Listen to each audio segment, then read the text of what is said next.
नमस्कार, मैं हूं संदीप गुसाई। उत्तराखंड में इस बार ये जो वर्ष है ये आपदाओं के लिए याद रखा जाएगा। पौड़ी गढ़वाल हो या फिर उत्तरकाशी या फिर जो नैनीताल हो, पिथौरागढ़ हो, चंपावत, हर जगह बादल फटने की घटनाएं, फ्लैश फ्लड की घटनाएं, भूदसाव की घटनाएं हो रही हैं। उत्तरकाशी में गंगोत्री वैली यानी धराली की जो फ्लैश फ्लड है, उसके बाद अब नई खबर जो आ रही है वो श्याना चट्टी में झील बनने की आ रही है। और श्याना चट्टी की जो लैंडस्केप है वो समझाने की आपको कोशिश करते हैं। जो लोग यमुनोत्री धाम की यात्रा पर गए होंगे उन्हें मालूम होगा कि श्याना चट्टी जो बड़कोट और ठीक जानकी चट्टी के बीच का एक पड़ाव है। यमुनोत्री घाटी में बहुत सी चट्टियाँ हैं। जैसे ही आप बड़कोट से आगे बढ़ते हैं तो खरादी के बाद पहली जो चट्टी है वो श्याना चट्टी है। उसके पीछे भी चट्टियाँ हैं लेकिन उनका नाम चट्टी की रूप में नहीं लिया जाता। लेकिन श्याना चट्टी के बाद राणा चट्टी, फिर हनुमान चट्टी, फिर फूल चट्टी और उसके बाद आपकी आती है जानकी चट्टी। श्याना चट्टी एक बाज़ार था और उसी बाज़ार से एक सड़क जाती है कुपड़ा गांव के लिए। कुपड़ा गांव से एक गदेरा आता है और इस साल जून में वहां से जब फ्लैश फ्लड, ऊपर बहुत तेज़ बारिश हुई तो वहाँ से मलबा, बोल्डर और पानी लेकर उसने यमुना नदी का जो मार्ग था वो अवरुद्ध कर दिया और वहाँ पर एक झील का निर्माण कर दिया। झील को खोलने की कोशिशें सिंचाई विभाग के द्वारा हुई, लेकिन उसी समय उस पूरे नदी को चैनलाइज नहीं किया गया था। और बीते दिन जब वहाँ पर बादल फटने और अतिवृष्टि की हुई तो सुबह से ही लगातार मलबा ऊपर से आना लग गया। कुपड़ा जो गदेरा है उसके आगे एक और गदेरा है और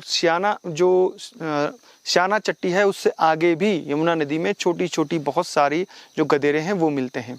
झील बनने के बाद वो जो पूरा बाजार है श्याना चट्टी का वो डूबता जा रहा है। पुल डूब चुका है, जो सड़क है वो डूब गई है। यानी जो ऊपर जितने भी लोग हैं, जो बाड़िया गांव है, निसड़ी है, कोठार है, जो दुर्मिल है, उसके आगे जो खरसाली है, जानकी चट्टी है, वहाँ का संपर्क पूरी वैली से टूट गया है। अब केवल हेली मार्ग है, जो वहाँ जो खरसाली में हेलीपैड बने तो हेली मार्ग से जाया जा सकता है। बाकी कोई भी रास्ता उन इलाकों तक पहुँचने का नहीं है।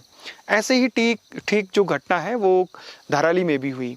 खीरगाड़ आई, उसने पूरा पहले तो जो धराली बाजार था उसको तबाह किया। कुछ मकान जो वहाँ गांव के थे उनको मलबे में ढक दिया और फिर जो भागीरथी नदी था उसका मार्ग रोक दिया। कुछ समय के लिए झील बनी। झील का पानी अभी भी धीरे धीरे अब निकाला जा रहा है और पूरी जो हर्षिल घाटी है उसमें उसका मलबा, खीरगाड़ का और गंगा नदी की गाद, जो भागीरथी नदी की गाद है वो फैल गई है। ठीक ऐसे ही 18वीं शताब्दी में उस घाटी में, हर्षिल घाटी में हुआ था। तो आपदाओं का एक इतिहास है और हमने उन आपदाओं से कभी नहीं सीखा। खास तौर पे सरकार ने तो बिल्कुल भी नहीं। अगर सरकार सीखती तो केदारनाथ में इतनी बड़ी मात्रा में जो कंक्रीट का जंगल है वो खड़ा नहीं करती। जो सोनप्रयाग बाज़ार है, जो सीतापुर है, जो मल्टी स्टोर पार्किंग है, जो वहाँ पर होटल बन गए हैं बड़े बड़े, वो सब नहीं बनते और एक निश्चित निर्माण किया जाता। 13 के बाद सरकार ने ये सब तय किया था कि किस तरीके से इस पूरी घाटी का विकास होगा। लेकिन जैसे जैसे समय बीतता गया, दबाव इतना ज़्यादा पड़ा उस घाटी पर, पर्यटकों का, भक्तों का, पैसे का जो लालच है उस घाटी में। और उस घाटी में अभी 13 के बाद भी बीच बीच में वो जो घटनाएं हैं आपदा की होती रहती हैं। फिर से चलते हैं हम ठीक यमुना वैली में। यमुना वैली जब आप बढ़ते हैं, बड़कोट उस वैली का सबसे बड़ा मार्केट है। तो वहाँ से गंगनानी में जो बाज़ार है वहाँ पर पूरी नदी जो फैली हुई है उसका जो क्षेत्र है वो काफ़ी चौड़ा है। उसके बाद खरादी से उसमें नदी जो है वो गौर्ज में जानी शुरू हो जाती है। तो खरादी के बाद जितने भी गांव हैं वो ऊपर बसे हुए हैं और जो सड़क के आसपास बसासत शुरू हुई चट्टियों के आसपास, उसके बाद फिर हनुमान चट्टी, फूल चट्टी, इनमें बसासतें शुरू हो गई। यमुना वैली में एक डाबरकोट जगह है, वो पिछले 4-5 सालों से उस पूरी नेशनल हाईवे के लिए नासूर बना हुआ था और एक दो नहीं बल्कि कई ऐसे लैंडस्लाइड जोन उस घाटी में हैं। वो घाटी में यमुना नदी खरादी से आगे पूरी गौर्ज में बहती है और उसी गौर्ज पर जो है श्याना चट्टी बसा हुआ है। श्याना चट्टी का बाजार, पुल, सड़क तो झील में डूबता ही जा रहा है। अब आप सोचिए कि इसका नुकसान कितना बड़ा होगा अगर वो झील जल्दी नहीं खोली गई।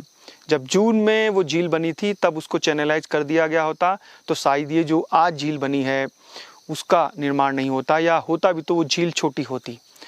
झील में मलबा लगातार बढ़ता जा रहा है, पानी बढ़ता जा रहा है, बोल्डर भी आ रहे हैं। उस इलाके में बारिश भी बहुत ज़्यादा होती है। जब बारिश होती है तो वो इसी तरीके के बादल फटने की घटनाएं होती हैं, फ्लैश फ्लड की घटनाएं होती हैं।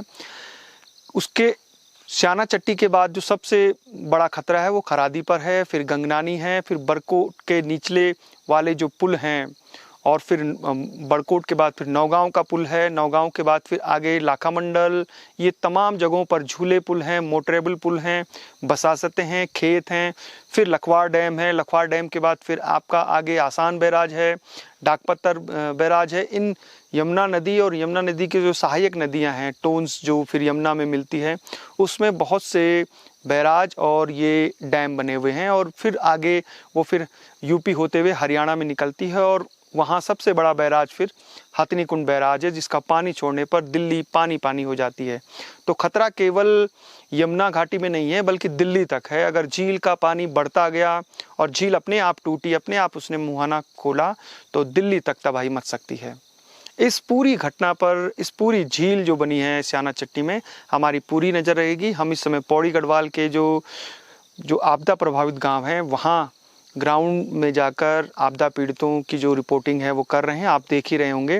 ये खबर जैसे ही आई तो हमने सोचा, जो हमने उस वैली को देखा है, यमुना वैली को, कितनी खूबसूरत वैली है वो, उसमें जब ये नया संकट इस घाटी पर आया है तो उसकी जानकारी जो हमें मालूम है वो आप तक पहुँचाएँ।